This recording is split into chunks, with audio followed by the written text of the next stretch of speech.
Friends, I am Jamat Gupta. I hope you are well guys. और आप सब अपना ध्यान रख रहे हैं, लेक्चर्स भी देख रहे हैं, पढ़ाई भी कर रहे हैं। तो लेक्चर स्टार्ट करते हैं गाइस। इसे प्रीवियस लेक्चर में हमने क्लास 11 के चैप्टर नंबर 4 में फंक्शंस ऑफ कमर्शियल बैंक को डिस्कस किया कि कमर्शियल बैंक क्या क्या फंक्शन उनके होते हैं, क्या क्या फंक्शंस पे परफॉर्म करते हैं, क्या सर्विसेज अपने कस्टमर को ऑफर करते हैं। ठीक, अगर आपने लेक्चर नहीं देखा है तो उसको चेक कर लें। 2 पार्ट्स में है, पार्ट 1 पार्ट 2। क्लियर। अब जो नेक्स्ट टॉपिक हमारे पास आने वाला है दैट इज ई बैंकिंग। ठीक, कि इंटरनेट के द्वारा हम बैंकिंग किस तरीके से करते हैं, जिसमें कि हम ई बैंकिंग का मतलब समझेंगे। ठीक है, और ई बैंकिंग की फैसिलिटी जो है ये कस्टमर्स के लिए कितनी बेनिफिशियल है, और जो इसके ई बैंकिंग यानी कि बैंक्स देने वाले हैं उनके लिए कितनी बेनिफिशियल है। स्टार्ट करते हैं। सबसे पहले ई बैंकिंग का बेसिकली मतलब पढ़ लेते हैं कि ई बैंकिंग होती क्या है। ठीक, in the new digital marketplace, banks and financial institutions have started providing services over the internet. कि आज के इस डिजिटल मार्केट के दौर में, इस टेक्नोलॉजी के दौर के समय में जो बैंक्स हैं और जो फाइनेंशियल इंस्टीट्यूशंस हैं उन्होंने क्या करा, उन्होंने स्टार्टेड कर दी है अपनी सर्विसेज को देना इंटरनेट के द्वारा। ठीक, जैसे कि आप आज के टाइम में पेटीएम इस्तेमाल करते हो, फोन पे इस्तेमाल करते हो, आप आसानी से पैसा अपना ट्रांसफर कर सकते हो। तो ये एक इंटरनेट के द्वारा बैंकिंग ही तो कर रहे हो। आप बैंक जाने से बच गए। आपको 10,000 ट्रांसफर करने थे कर दिए, 1 लाख करने थे कर दिए, 5 लाख करने थे कर दिए, किसी के पैसे ले भी लिए, किसी की पेमेंट भी कर दी, पैसे का ट्रांसफर भी आप कर सकते हो आराम से। ठीक, तो ये क्या है, जो बैंक ने सर्विस प्रोवाइड करी है अपने कस्टमर्स को इंटरनेट के द्वारा, उसको बोलते हैं e banking. This type of services provided by the bank on the internet called e-banking। तो ये जो सर्विसेज इस तरह की बैंक प्रोवाइड करता है उन सर्विसेज को हम बोलते हैं e banking. Lower the transaction cost बहुत कम आती है। ठीक है, आपको ज्यादा टाइम नहीं लगता, टाइम कंज्यूमिंग प्रोसेस नहीं है, आपको बैंक नहीं जाना बार बार, आप सिंपली अपने फोन की हेल्प से, अपने लैपटॉप से या फिर अपने कंप्यूटर से, अपने पीसी से ट्रांजेक्शन कर सकते हो। ठीक है, adds value to the banking relationship with its customer. भाई कस्टमर्स भी सेटिस्फाइड रहते हैं कि हाँ हमारा जो पैसा ट्रांसफर हुआ है वो सेफली ट्रांसफर हो गया। बैंक वालों के सर पर भी इतना ज्यादा बर्डन नहीं है। जब सर पे 10 जने खड़े हुए होते हैं ना तो बहुत ज्यादा टेंशन हो जाती है, पर सारा काम कंप्यूटराइज चल रहा है, आराम से ट्रांजेक्शन आ रही है, वो अपना उसको रिकॉर्ड कर रहे हैं, काम आराम से हो रहा है। तो एक रिलेशनशिप जो है कस्टमर्स का और बैंक का, वो रिलेशनशिप स्ट्रांग होता है, बहुत अच्छे से काम हो पाता है, फंक्शनिंग बहुत अच्छे से हो पाती है, इफेक्टिवली और एफिशिएंटली वे में काम हो पाता है। ठीक है, e banking is a service provided by many banks. E banking एक ऐसी सर्विस है जो आज के टाइम में हर बैंक प्रोवाइड करता है। पीएनबी वाले ये नहीं कहेंगे कि भाई हम तो सरकारी हैं, हमारे पास इतने रिसोर्सेज नहीं है, हम नहीं दे रहे। ठीक है, या जो आईसीआईसीआई वाले हैं वो दे देंगे, प्राइवेट बैंक दे देंगे, गवर्नमेंट बैंक नहीं देंगे, ऐसा नहीं है। हर बैंक सर्विस देता है अपने कस्टमर्स को। ठीक, provided by many banks that allows a customer to conduct banking transaction. आप इजीली कोई भी बैंक की ट्रांजेक्शन कर सकते हो। जैसे मैनेजिंग सेविंग, आप चेक कर सकते हो कि आपके अकाउंट में आपकी कितनी सेविंग है, कितने पैसे हैं। चेकिंग अकाउंट्स को चेक कर सकते हो। अप्लाई फॉर लोन के लिए भी अप्लाई कर सकते हो। और paying bill over the internet, आप इंटरनेट के द्वारा अपने जो बिल्स हैं उनकी पेमेंट भी कर सकते हो। ठीक है, by using a personal computer, mobile phone, PC etcetera. आप कंप्यूटर का इस्तेमाल करके, अपने एंड्रॉइड का, ठीक है, अपने सेल फोन का इस्तेमाल करके या अपने पीसी का इस्तेमाल करके ट्रांजेक्शंस कर सकते हो, कोई प्रॉब्लम नहीं है।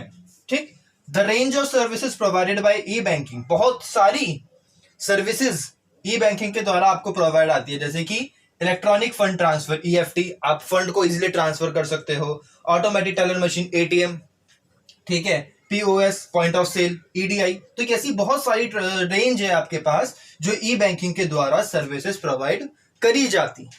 Clear, I hope E banking का मतलब समझ में आ गया। ठीक, तो नेक्स्ट हमारे पास आता है benefits of e banking to its customer. कि ई बैंकिंग का जो फायदा है, जो बेनिफिट है, वो कस्टमर्स को किस तरह से, कस्टमर किस तरह से ई बैंकिंग को एंजॉय करते हैं। ठीक, e banking provides 24 hours 365 days of year to its customer. आपके लिए ऐसा नहीं है कि संडे को आप ट्रांजेक्शन नहीं कर सकते, जैसे बैंक तो संडे को बंद है।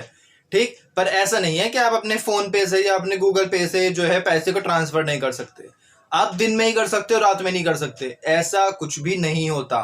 24 आवर्स कस्टमर के पॉइंट ऑफ व्यू से पढ़ रहे हैं, कस्टमर के लिए बेनिफिट पढ़ रहे हैं। ठीक है, तो 24 आवर्स आपके लिए सर्विस अवेलेबल है, 365 डेज, कोई संडे, कोई ईद, दिवाली, होली कुछ नहीं है, आप कभी भी कर सकते हो।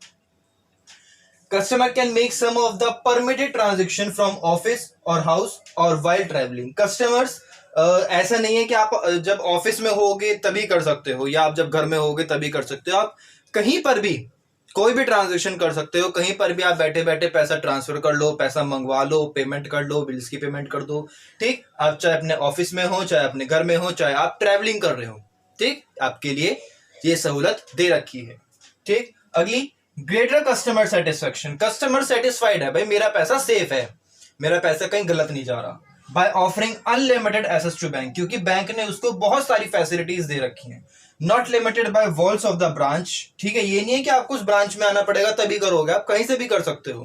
ठीक है, एंड लेस रिस्क, रिस्क बहुत कम है।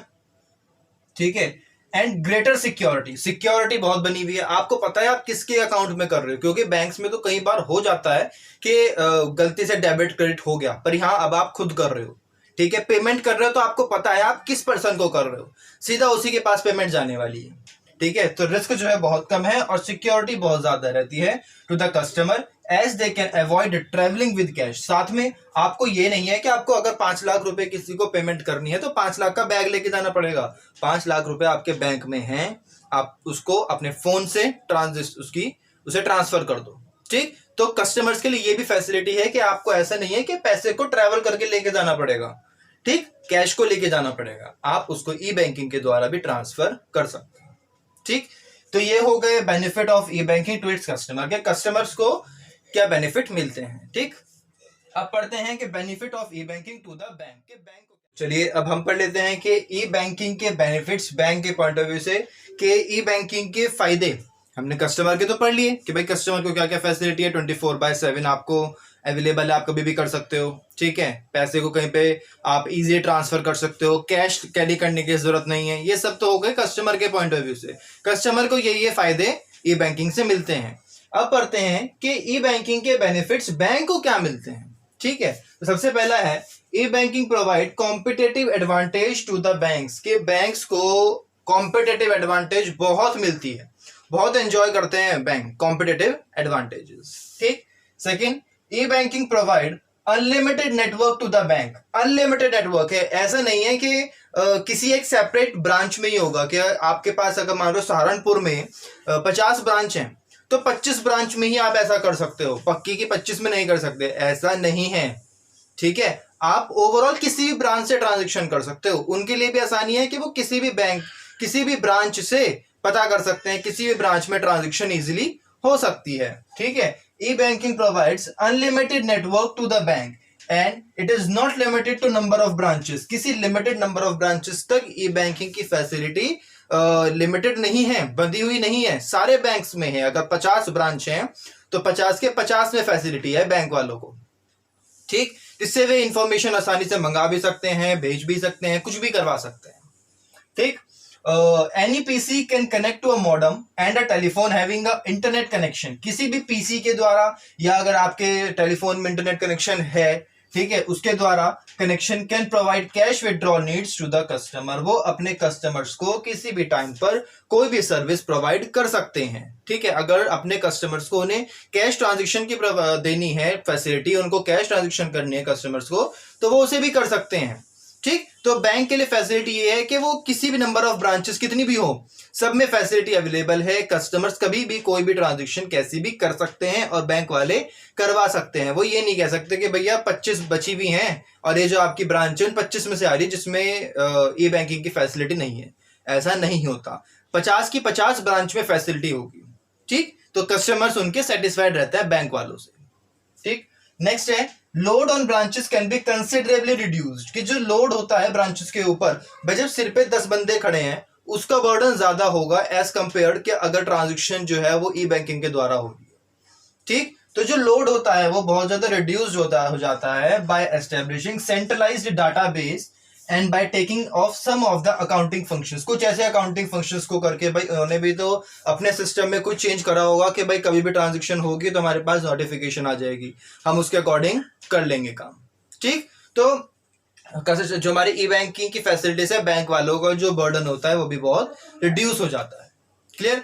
आई होप आपको ई बैंकिंग का मीनिंग, बैंकिंग की ई बैंकिंग के बेनिफिट कस्टमर के लिए और ई बैंकिंग के बेनिफिट बैंक के लिए समझ में आए हैं। कोई भी डाउट हो, कोई भी क्वेरी हो, एडिशनल कुछ पूछना हो, आप कमेंट सेक्शन में मुझे मेंशन करें, नहीं तो इंस्टाग्राम पर डीएम करें। G.Nirmit के नाम से मेरी आईडी है, मैं क्लियर करा दूंगा। So keep watching the videos, keep learning.